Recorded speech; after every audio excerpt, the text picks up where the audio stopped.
धाम की। दोस्तों, बागेश्वर धाम सरकार जी इन दिनों कुछ ज्यादा ही चर्चाओं में है और YouTube, फेसबुक समेत कई सोशल मीडिया प्लेटफॉर्म्स पर ये छाए हुए हैं क्योंकि इनके अंदर जो खासियत है वो किसी चमत्कार से कम नहीं है। कई लोग तो इन्हें साक्षात भगवान मान रहे हैं क्योंकि ये लोगों के झूठ का पर्दाफाश करने से लेकर भूतों को भगाने तक ये सभी काम चुटकियों में कर देते हैं। और अब तो मनोज तिवारी से लेकर अमिताभ बच्चन और यहाँ तक कि मोदी जी भी इनके फैन है। कहा तो यहाँ तक जाता है कि बागेश्वर सरकार का एक अदृश्य सेनापति है जो भूतों को भगाने में इनकी मदद करता है। तो क्या है बागेश्वर सरकार की असल सच्चाई, आइए जानते हैं इस वीडियो में।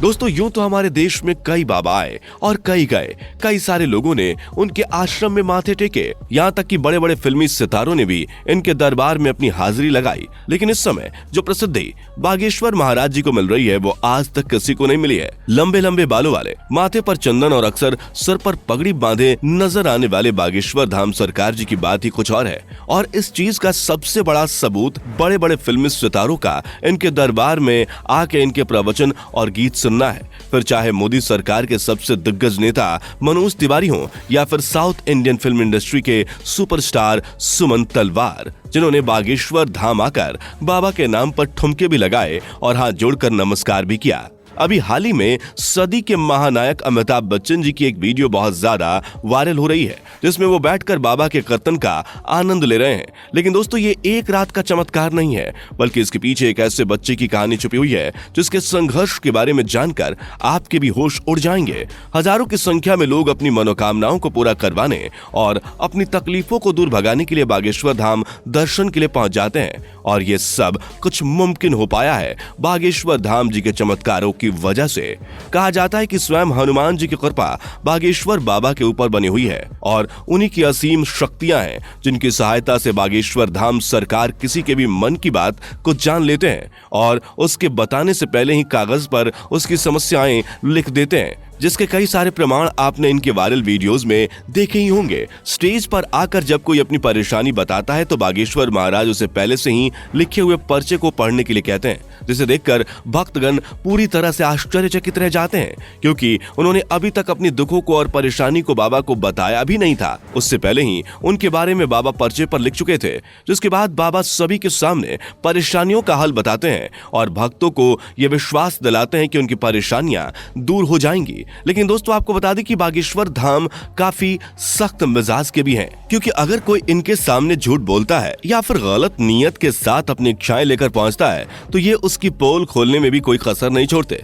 लेकिन ज्यादातर इनके पास परेशान लोग ही आते हैं। इनमें से कुछ लोग वो होते हैं जिनके ऊपर किसी भूत प्रेत का साया होता है, लेकिन बाबा के सामने आते ही वो भूत प्रेत का साया भी चुटकियों में भाग जाता है क्योंकि इनके ऊपर हनुमान जी की असीम कृपा है। वो कहते हैं ना कि भूत पिचास निकट नहीं आवे, महावीर जब नाम सुनावे। दोस्तों, हनुमान जी के परम भक्त बागेश्वर सरकार जी का असली नाम पंडित धीरेन्द्र कृष्ण शास्त्री है, लेकिन लोग इन्हें बागेश्वर धाम महाराज और बागेश्वर सरकार के नाम से जानते हैं। पंडित धीरेन्द्र कृष्ण शास्त्री जी का जन्म 4 जुलाई 1996 को मध्य प्रदेश के छतरपुर जिले के छोटे से गांव गढ़ा में हुआ था। ये एक बहुत ही गरीब पंडित परिवार से ताल्लुक रखते हैं। बागेश्वर सरकार ने अपने एक इंटरव्यू के दौरान बताया था कि जब वो मात्र 9 साल के थे तब उनका मन बालाजी महाराज की सेवा में लग गया था।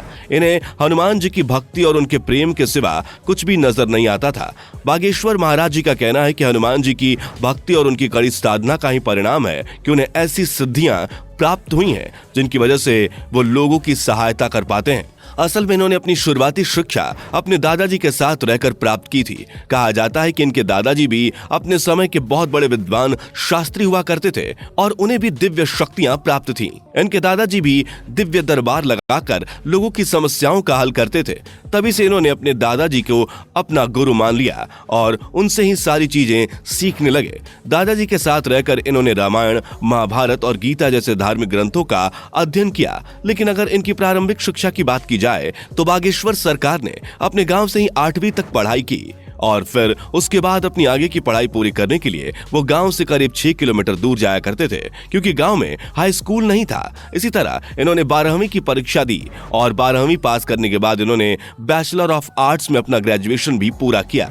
यानी कि हनुमान जी की असीम कृपा के साथ साथ बागेश्वर सरकार के पास डिग्रियां भी हैं। बता दें कि अपने ग्रेजुएशन के दिनों से ही धीरेन्द्र कृष्ण अपने दादाजी की तरह बालाजी महाराज की सेवा करने लग गए थे। इनके घर के पास बालाजी यानी कि हनुमान जी का एक प्राचीन मंदिर भी है, जहां पहले इनके दादाजी दरबार लगाया करते थे, लेकिन उनकी मृत्यु के बाद दरबार कई सालों तक खाली रहने लगा। लेकिन धीरेन्द्र कृष्ण शास्त्री ने हनुमान जी की सेवा करनी नहीं छोड़ी और वो लगातार बालाजी के नाम का ध्यान करने लगे। लंबे समय तक ध्यान में लीन रहने के बाद इनके ऊपर बालाजी और उनके स्वर्गीय दादाजी ने अपनी कृपा दिखाई और अचानक से ही उन्हें असीम शक्तियों का एहसास होने लगा। उन्हें महसूस हो रहा था कि वो लोगों के मन की बातों को समझ सकते हैं, वे क्या चाहते हैं, उनके दिमाग में क्या चल रहा है, ये सारी बातें वे बिना कुछ कहे ही समझ जाते थे और उनका निवारण भी बताते थे। अपनी इन शक्तियों का इस्तेमाल करके इन्होंने लोगों के कष्टों को दूर करना शुरू कर दिया। लोग जब इनके पास अपनी समस्या लेकर आते थे तो ये पहले से ही उनके मन की बात समझकर उन्हें समस्या का समाधान बता देते थे। धीरे धीरे धीरेन्द्र शास्त्री जी को ये समझ में आ गया कि उनके अंदर उनके दादाजी की ही तरह दिव्य शक्तियां मौजूद हैं। तब जाकर उन्होंने अपना दरबार लगाना शुरू किया और यहीं से धीरेन्द्र कृष्णा शास्त्री बागेश्वर धाम सरकार के नाम से फेमस होने लगे। मंगलवार और शनिवार को अपना धाम लगाकर ये भक्तों के दुख तकलीफों का निवारण करते हैं। जिनकी अर्जी लगती है उन्हें बागेश्वर धाम अपने पास बुलाते हैं और उसकी समस्या को उसके बिना कुछ बोले ही सवाल और सवालों का हल एक पर्चे में लिख देते हैं, जिससे लोगों का विश्वास बागेश्वर धाम पर और भी ज्यादा बढ़ने लगा है। आप ये जानकर हैरान रह जाएंगे कि बागेश्वर धाम सरकार ने केवल भारत में ही नहीं बल्कि पूरी दुनिया में अपने दरबार लगाए हैं और लाखों की भीड़ इकट्ठा करके उनके दुखों का निवारण किया है। कुछ लोग तो इन्हें साक्षात भगवान का दर्जा देते हैं। हालांकि कुछ महिलाएं ऐसी भी हैं जो बागेश्वर धाम सरकार की खूबसूरती को देखकर उनके ऊपर अपना दिल हार बैठती हैं और उनकी बातें सुनने और उन्हें एक नजर देखने के लिए उनके धाम पहुंच जाती हैं। लेकिन अपने सख्त मिजाज के लिए मशहूर बागेश्वर महाराज जी का ध्यान इस तरह की चीजों पर बिल्कुल भी नहीं जाता। वैसे दोस्तों, हमारे देश में जहां बाबाओं और तांत्रिकों की छवि इतनी ज्यादा खराब हो गई है, जिनमें से आधे से ज्यादा तो जेल की हवा खा रहे हैं, जैसे ही जनता किसी बाबा पर अपना विश्वास दिखाती है वैसे ही उसके काले कारनामों का चिट्ठा खुलने लगता है, जिस वजह से लोग अब इन चीजों पर विश्वास करने से घबराने लगे हैं। इस माहौल में अगर कोई 26 वर्षीय शख्स अपनी दिव्य शक्तियों से लोगों को हैरान कर दे तो दुनिया के मन में सवाल तो उठेंगे ही और इन्हीं सवालों का जवाब ढूंढने के लिए कई मीडिया कर्मी भी बाबा के दरबार में चोरी चुपके जा चुके हैं ताकि वो बागेश्वर धाम की सच्चाई जान सकें। लेकिन इतने सारे स्टिंग ऑपरेशंस के बाद भी कोई जान नहीं पाया कि आखिर कैसे बागेश्वर महाराज लोगों के मन की बात जान लेते हैं, क्योंकि कई सारे जो नए लोग दरबार में आए होते हैं उनकी अर्जी लग जाती है और जब वो बाबा के सामने जाते हैं तो उनके मन की सारी बातें बाबा पहले से ही लिख चुके होते हैं। इस तरह की चीजें देखकर मीडिया कर्मियों के भी होश उड़ गए और वो लगातार बागेश्वर महाराज को लेकर जांच पड़ताल कर रहे हैं, लेकिन अभी तक उन्हें कोई भी ऐसी चीज प्राप्त नहीं हुई है जिसे लेकर वो बागेश्वर धाम सरकार के ऊपर किसी तरह का सवाल उठा सके या उन पर कोई आरोप लगा सके। शायद इसीलिए बड़े बड़े नेता और अभिनेता बागेश्वर धाम पर विश्वास करने लगे हैं। वैसे दोस्तों, इनके बारे में एक बात बहुत ज्यादा प्रचलित है, वो ये कि इनका एक सेनापति भी है जो किसी को दिखाई नहीं देता। वो सेनापति बागेश्वर धाम सरकार की रहस्यमयी तरीके से मदद करता है। हालांकि ये बात कितनी सच्ची है और कितनी झूठी ये तो कोई नहीं जानता, लेकिन बागेश्वर महाराज के भक्तों का मानना है कि बाबा के पास कोई ना कोई रहस्यमय शक्ति जरूर है जिसकी सहायता से वे भूतों प्रेतों को डराकर भगा देते हैं। और भक्तों का यह कहना है कि जिस किसी का भी भूत बाबा ने भगाया है उसे आज तक कोई परेशानी नहीं हुई है। तभी तो इनके दरबार में लाखों लोग आते हैं, नहीं तो आज के समय में किसके पास इतनी फुर्सत है कि वो किसी बाबा के दरबार में जाकर उसके प्रवचन सुने। तो दोस्तों, आज के लिए सिर्फ इतना ही। जाने से पहले वीडियो को लाइक शेयर जरूर करें और ऐसे ही और वीडियोस के लिए चैनल को सब्सक्राइब करके बेल नोटिफिकेशन को भी जरूर ऑन कर लें। धन्यवाद।